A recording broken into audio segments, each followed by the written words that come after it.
नागिन 1 साल का लीव लेने जा रहा है, लेकिन उससे पहले शो के अपकमिंग एपिसोड्स में ऐसे जबरदस्त ट्विस्ट आने वाले हैं जो पूरी कहानी को हिलाकर रख देंगे।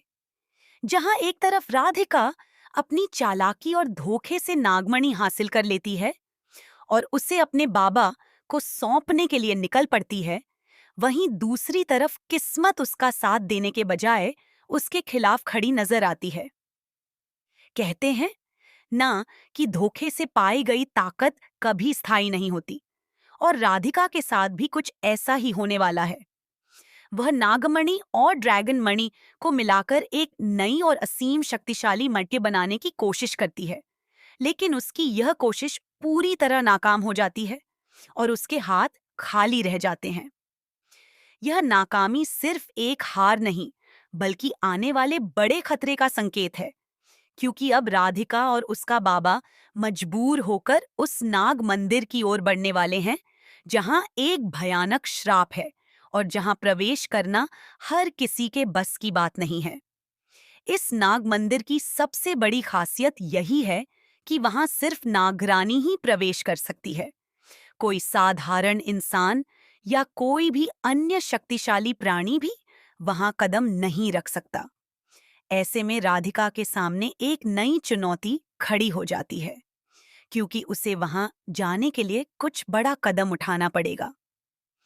इसी बीच कहानी में एक और बड़ा खुलासा होता है, जब भरनी को राधिका की असली सच्चाई का पता चल जाता है कि वह कोई साधारण इंसान नहीं, बल्कि एक खतरनाक ड्रैगन है।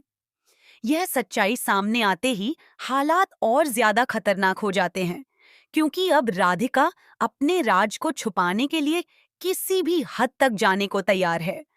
ड्रैगन के रूप में उसका गुस्सा और उसकी शक्तियां दोनों ही बेकाबू हो जाती हैं और वह भरनी को खत्म करने का फैसला कर लेती है। राधिका का यह खौफनाक रूप देखकर भरनी भी एक पल के लिए डर जरूर जाती है, लेकिन वह पीछे हटने वालों में से नहीं है।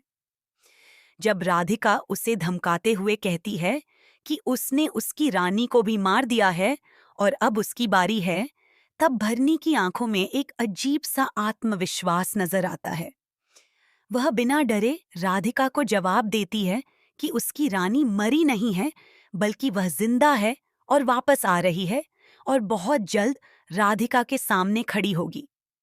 यह बात सुनकर राधिका के चेहरे का रंग बदल जाता है, क्योंकि जिस सच्चाई को वह हमेशा के लिए दफन समझ रही थी, वही अब उसके सामने एक बड़े खतरे के रूप में लौटने वाली है।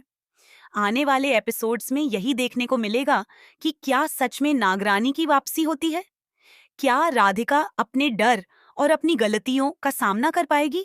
और क्या नाग मंदिर का श्राप किसी नई तबाही की शुरुआत करेगा या फिर किसी बड़े रहस्य का पर्दाफाश करेगा?